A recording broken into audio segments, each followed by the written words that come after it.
Live from the Scripps Studios, this is 10 News. We are about to learn whether Petco will have to pay the family of a 10-year-old boy who died after he was bitten by his pet rat, bought right here in San Diego. I'm Jason Martinez. And I'm Kalina Estrinos in for Virginia Cha. 10 News reporter Mary McKenzie is live downtown where opening statements are happening right now. Mary, what have you heard so far?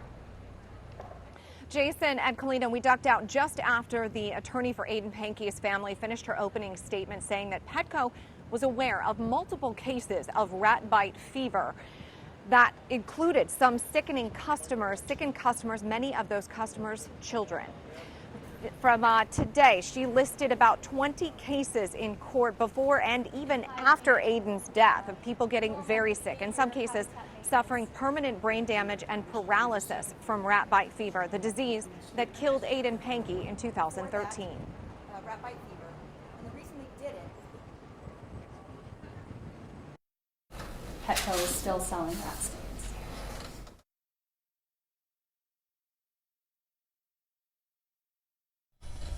Family were shown during the emotional opening statement. They showed pictures, video that was meant to be a Father's Day gift that Aiden's dad never received because the 10-year-old died before Father's Day in 2013. Petco's attorneys are giving their opening statements right now, saying that Aiden's family was aware his grandmother signed a waiver and that rat bite fever is very common. Coming up at 11:30, we'll explain why the Pankey family attorney says a simple swab test could have prevented Aiden's death. We're live downtown. Mary McKenzie, 10 News. Thank you, Mary.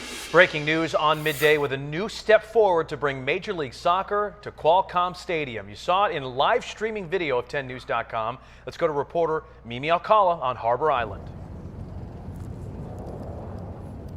Hey, good morning, Jason. We just heard the big announcement from Goal SD less than 20 minutes ago about their plans to transform Qualcomm Stadium into Soccer City, and that announcement was that they have received over 100,000 signatures supporting their cause in less than 2 weeks. That averages out about 9,000 signatures a day. So what does this all mean? Well, they'll continue to gather more signatures for a few more days. Then those signatures will have to be validated by the city clerk. Then registrar will have 30 days to approve that. So then either the city council will vote to approve the plan or it'll get a spot on the ballot. Now, the plan to transform the 166-acre site into a place to watch both professional soccer and San Diego State football. It'll also include a large river park and an entertainment districts with restaurants, bars, shops, and even homes and office space. But like any big plan, Soccer City has been met with opposition. San Diego State University has expressed that it has no interest in partnering up with Soccer City, especially because it would have to raise millions of dollars to match what these guys are putting in, and it has its own development plans for that Mission Valley location. There's also some concerns over the way the signatures were collected and if people were misled when they put their names down, but the organizers say all of the information was in the petition, and if anyone had questions, all they had to do was flip through it and find the answer. We are spending $50 million to add lanes to Friars, to create traffic mitigation, and we're balancing the loads much more equally than the Qualcomm Stadium does today. So we're also going to be reaching out to the mayor and San Diego State University for their thoughts on this plan and what is to come. For now, reporting live from Harbor Island, Mimi Alcala, 10 News. Mimi, thank you. And we first brought you word of this as breaking news on our app. You can get alerts when you download the app from your app store. We have a breaking news update. A woman has been arrested after she almost hit several officers and struck another vehicle near the U.S. Capitol. At one point, Capitol Police fired shots to stop the woman from getting away. No one was hurt or hit. There was no clear indication of a motive, but authorities say this incident is not linked to terrorism. New developments. Great Britain starting its exit from the European Union today, and like many divorces, it's not exactly a clean split. As we have video from earlier today, protesters beginning to march in front of Big Ben. Well, despite the conflict, Theresa May is delivering the official separation letter today. ABC's Molly Hunter is in London with the story. Starting today, the clock is ticking. So here it is, 6 pages. This letter from British Prime Minister Theresa May making it all official. Signed, sealed, and delivered to Brussels. This is an historic moment from which there can be no turning back. We are going to make our own decisions and our own laws. The UK now has 2 years to unwind 4.5 decades of EU membership and work out its future relationship to the continent. There is no reason to pretend that this is a happy day.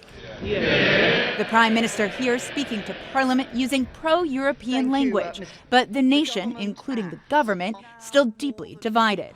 The world needs the liberal democratic values of Europe. The Brexiters running victory laps. Front and center, poster boy Nigel Farage outside Parliament this morning. But no quick moves. The negotiations unlikely to start before the summer. And while today wasn't a day of action, every paper here still marking it. The Sun saying Dover and out. And many Brits, especially those in London, dreading the uncertainty. I work central London. I think we have so many people from different countries, different cultures here, and I think that's how it should remain. So for me, it's a sad day. Mostly it was older people who voted for Brexit, and it'll be young people who'll have to live with it in the future. I think it's a disastrous move. As we know, President Trump has fully supported Britain's exit from the European Union, saying the UK will be first in line for those new trade deals. Molly Hunter, ABC News, London. And so let's take a look at what's happening at the New York Stock Exchange to see how this Brexit and the early stages of the exit from the European Union is affecting our stocks. And the Dow is down 40 points to 20,661. This was not exactly a surprise announcement, but still stocks affected possibly negatively here so far in early trading. While protecting people on and below the Coronado Bridge is now a top priority for one lawmaker. Today, Senator Ben Wieso is updating his bill calling for more safety measures on the bridge. Now, last October, a truck flew off the bridge and crushed 4 people at a rally at Chicano Park. This is Facebook footage that shows the chaos. Now, it's something people think about every single time they go to that park. We were talking about it walking right here, right now. We were like, what if it happens? Or like, what if there's an accident and we're like right here and we witness it? So we're kind of worried.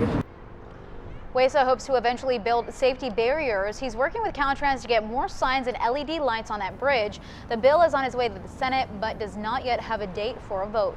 In your 10 News Pinpoint weather, 3 storm chasers are dead. 2 men ran a stop sign at an intersection and ran right into another storm chaser here at the scene last night. All 3 died at the scene. They were all tracking tornadoes happening in West Texas. In the little town of Spur when they crashed, one had been live streaming the storm just before the crash, and there was heavy rain and hail at the time. Conditions were terrible. 100,000 people still don't have power in this area. Let's get to 10 News meteorologist Megan Perry. You are tracking which way the storm is headed. That's right. So yesterday there was 15 reported tornadoes in West Texas. That storm threat is now moving east. It's a major storm system with a strong cold front, and you may think, oh, there's not too much rain out in front of it right now. Well, those clear skies and that sunshine is creating that instability, building that instability, which means tornadoes are going to be possible as we head into this afternoon. The major threats will be damaging wind, large hail, and tornadoes. This is today's threat. You can see targeting Louisiana, Arkansas, and tomorrow that storm threat gets stronger. Large tornadoes are going to be possible in areas of Mississippi and Tennessee. Let me show you what this looks like as a 10 News Futurecast. This line right here is going to be the troublesome one as we head into tomorrow. Right now in Memphis, it's clear now, but they're expecting to see some pretty strong storms tomorrow. Guys? Well, thank you, Megan. Happening now, a jury is deliberating the case of a mother accused of shaking her baby to death. Guadalupe Ocampos claims her 9-month-old son, Kevin Machado, fell off a bed, but prosecutors presented evidence showing his injuries were equivalent to someone that was beaten, kicked, and shaken. 10 News will bring you the verdict once it's announced. And a breaking news update, a man tracked down by police after trying to break into an exotic fish store in La Mesa. Officers say they spotted the man running away from Fountains Aquarium earlier this morning. He jumped over fences into nearby backyards. They were able to find him with the help of a canine, which then bit the guy. He was detained for questioning, and police say that the only thing that was damaged was the glass outside and nothing was actually taken. A truck flies off that overpass onto Pacific Highway early this morning, and the driver walked away from that wreck with barely a scratch. Our 10 News breaking news tracker got this video just after it happened. The driver there in the white shirt, he says he was speeding and lost control of his truck. That's when it went straight through a barrier over the overpass and landed on the road below.